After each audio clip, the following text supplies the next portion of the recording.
Hello, happy people. SPF TV on the couch on yet another episode. I'm your host, Godi. Adizo here. Dimori. Penigi. We're going to very fast move to the match week 4, where we'll be discussing the fixtures that will be coming up. Guys, the best fixture for this match week? I think for me, I'd say Crystal Palace versus Chelsea. They're playing Chelsea. Yeah. I think Chelsea have a lot of things to prove. Simply because right now I think they're at number 9 and Crystal Palace is at number 6. And if you look at how Chelsea have been playing right now, their coach is actually under pressure, and they need to pull to just work as a team and ensure they deliver this match. And all the Chelsea fans are actually are expecting to win this match. So definitely for me, it's Crystal Palace versus Chelsea. Yeah, and I know they've really made purchases. We'll not talk about it being a derby, but yeah, definitely. I think Chelsea are struggling to just gel together, and that's what most of their fans are looking at. Even the rest of us, we want to see Werner and the other new guys that have come into sort of just working together and giving us some football to see. Nice. Is it the same game for you guys? Actually, mine would be Manchester United versus Tottenham. Because the battle has already started off the pitch with Mourinho taking a swing at Solskjaer and vice versa. So I think it's going to be a game that is going to be very entertaining. Plus both teams are struggling right now. Everyone is still trying to find their feet. So I think it's a game to watch. Yes. Mine is the Leeds versus Man City. Yes. I think this is a game where we Pep playing against his mentor. Very open game, very interesting, and I think she'll have a lot of goals. Yes. Yeah. I'm looking at Sheffield versus Arsenal. Arsenal were so hopeful against Liverpool, and Sheffield has gotten nothing from the beginning of the season. Do you find that to be two teams that were beaten? Okay, statistically, it's a game that Arsenal has really dominated. But given that Sheffield have not gotten any point, not scored a goal this season, it might give it a different dimension. If you ask me, I think Arsenal will actually beat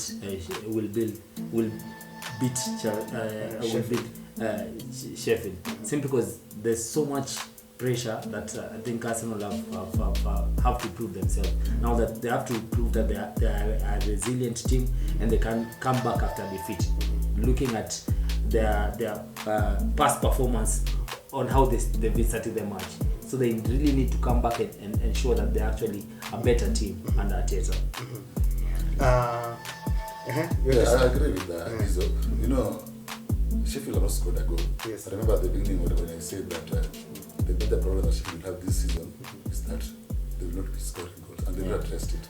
Last season, their top scorer only had 6 goals. And you see, they still have the same problem. So I think that might give Arsenal an edge. Yeah. Talking of goals, Aston Villa have not been scored. They'll be playing Liverpool.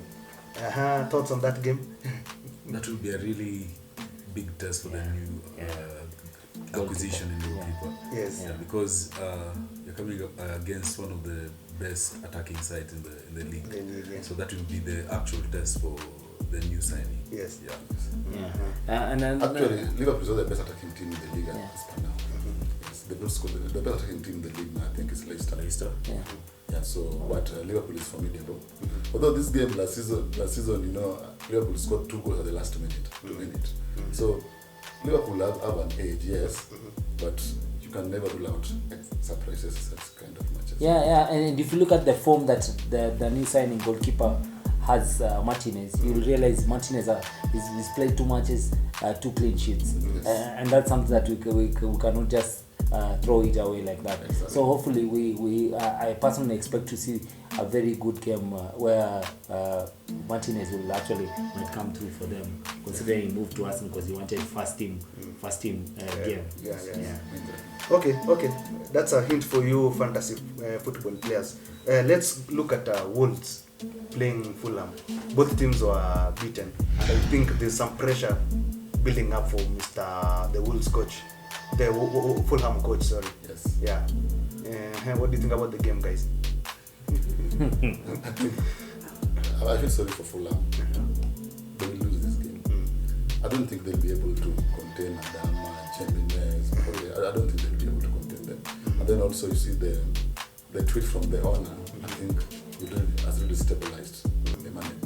So I think this game, I don't think they'll get something from this game. Wow. Yeah, personally, I also think my first team that I think is going to be relegated, and I'm sure it's Fulham. Yeah. They've not found their feet yet. Are you being fair? And equally, they've not also invested in the squad as the other teams who have come from the bottom league have. Yeah, so I think it's going to be a major factor for them. Yeah. Okay. Moving on, guys. Leicester, they're currently at the peak of the table. They play West Ham, who also did a brilliant performance. They had a brilliant game. Any thoughts on that game? For me, the game I definitely give it to Wolves. I think they've been very good at attacking, and also they've been able to just bring the ball from deep to actually having scored. And if you look at they've had the way they are playing currently, they are winning the matches. Leicester, and hopefully, yes, I mean Leicester, and hopefully I know that this match they'll definitely be to West Ham, considering Vardy is on form, and also they have this defender who has been really the midfielder. It's called Mendy. Mendy has really played very good. Yeah, so I definitely feel that they're doing it. Just taking you back, you had something to say, Calvin, eh? Actually, want to dispute what he's going to say because we've noticed that Antonio is really bullying defenses. We really thought that he was going to have a hard game against Wolves, and you see what kind of dominance he had over them. So I think it's going to be the reverse. It's going to be a really tough game for Leicester. I know Vardy is at the peak of his powers right now. So if they're able to contain him, it's going to be a really tough. Yeah, and I also think most of their goals were through penalty, and I felt like they got into the heads of Man City defense. Yes. Yeah, something which I know the coach at West Ham will have noted, and will talk properly with this team. Yes. If West Ham bring the game they played against, the same way they played against Arsenal, they played against Wolves, they'll get something from this game. I think personally, I think this game will be a draw. Really? Yes, I think it should be a draw. A scoring draw. A scoring draw. Yes. Okay. Moving on, guys. I think these games almost, we're supposed to talk about the three of them, but all of them seem to be very interesting. Southampton, West Brom. Anyone? Any thoughts? This game is very hard. It can go either way. Yeah. Because West Brom is not a very good team, but they have a very good manager. Yeah, who knows the game very, very well. So I'm not sure, though I have some question marks on their defense of West Brom, because there's no way you can go 3 goals ahead and concede 3 goals in the second half. I mean, they were playing Chelsea for crying out loud. Yes, park the bus and take the points. Yes, because the 3-0 up, I mean, those are 2 points they lost. Yeah. So I think it will be a very tough game. It can go either way. I think it can go either way. Okay. Do you have any contrary thought on that game? Okay, as for me, I think West Brom would have an opportunity to redeem themselves.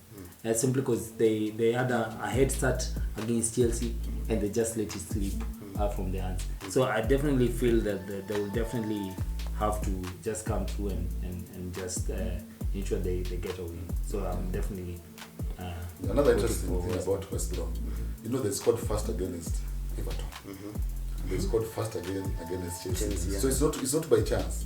It is something they're doing. When they start the game, they start with high intensity, pressing very high, with a lot of energy. So Southampton must be very. I don't know, Southampton plays high line. Yeah. And that high line, I don't know whether it's the new way of playing football. Because most teams are playing it. Also, West Brom are very clinical. If you look at most of the goals that they scored against Chelsea, you realize it was not just luck goals. They're actually very clinical goals, which is something that we cannot dispute. Yes. Yeah. Okay. The last game that we'll be talking about is Everton versus Brighton. Brighton, I know they've been an entertaining machine from the beginning of the season, but maybe the results have not been coming through. But they were so unfortunate against Manchester United. Yes. What do you think about? Do you think they'll get the points finally from Everton? I personally think Everton is going to be a bit stronger for them. Yeah. Because Everton are very organized and are also in good form, which is really hard for a team that is also trying to find their feet after such a disappointment. Yeah. And they'll be playing at home. I just don't know. Yeah, but with no crowd, I don't think. Yeah, there's no home advantage. Yeah, there's no home advantage per se. Okay. Yeah. No, Though I think you have to agree that Brighton plays a very good game. Yeah. They're organized, play from the back, they keep the ball very, very well. Yeah, and Everton have very good players this time around. Yeah. They're also organized. Yeah. So I think it will be very entertaining. were they really consistent on their last game, Everton? I mean, if you watched the game, was they? I mean, did you Yeah, think? you see, second half, they really contained Crystal Palace. Yeah. They really controlled the game. Mm. They didn't concede any goal. Were not conceding a lot of shots. So I think in the second half they really contained. Yeah. I think from their games, they've been performing on either half. Either they perform well in the first half and manage the game on the second. Yes. And like I think a team like Leeds, who are so consistent, Brighton are so consistent. The problem with Brighton, I think, if you ask me, they're not clinical. No, but I do not agree with you, Cody. You cannot say Brighton are consistent. And if you look at their current performance, the first match they lost, won, and then lost again. Well, they are facing a team that has not lost. So the Everton has been winning. So But it's a matter of conversion. I mean, Yeah, they've but- hit the But that's all about football. Football is that's what not I say. just about I say passing the. they're not passing- clinical, Yes. but they're in terms of gameplay, Yeah. they are so consistent. I mean, they keep the ball, they pass it, they're not clinical. But Yeah. hitting the post. Yeah. I know that's They're I mean, short off Yeah. target. That's short of target. Yeah. but that's what I'm saying. They just need to be clinical in terms of gameplay. They are well off. Yes, yes. And if that coach, I know he watched the last episode. If he'll watch again this one, he'll work on it. He's been watching the show. But just also factor in his going against Carlo Ancelotti. Yeah. Yes. There's experience there. That is why it's so easy for you to say that they can outplay the other team in the first half and manage the game. That is experience coming from the coach. Yeah. Tell you not to overdo. Keep it simple. That is Yeah. experience. And for a team like Brighton, if you have that kind of quality and experience, you're able to manage that team. Yeah.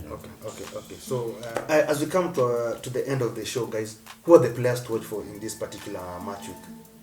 Starting with you, Adiza. I think for me, definitely Vardy is one of the players to watch. I definitely believe he'd have a goal or two in match week 4. Another player to watch that I think me and Dimore have been fighting over is of course Bruno. I believe he's been fantastic and as I've been telling Dimore, Manu has actually been letting him down. The referee had to come to their help Yes, last yes. Calvo, you are player to watch this match week? Actually, my player to watch would be Kai Havertz. I think he's finding his feet. If you notice the game against West Brom, he was very calm, playing simple passes. You know he's a flair player. If you see someone changing his style of play, it means he's finding his feet. So I think he's a player to watch. Yeah. Ben? It's James Rodriguez. I think it's a fantastic player to watch. Very, very good with his passes. I think in this game where the ball will be on the ground most of the time, he'll have a field day. Yeah. Yeah. Okay, guys, we really want to thank you for watching. As usual, we welcome your feedback. Follow our social media pages, which are displayed below, and you have a very nice weekend. From us to you, it's cheers. Cheers. Peace.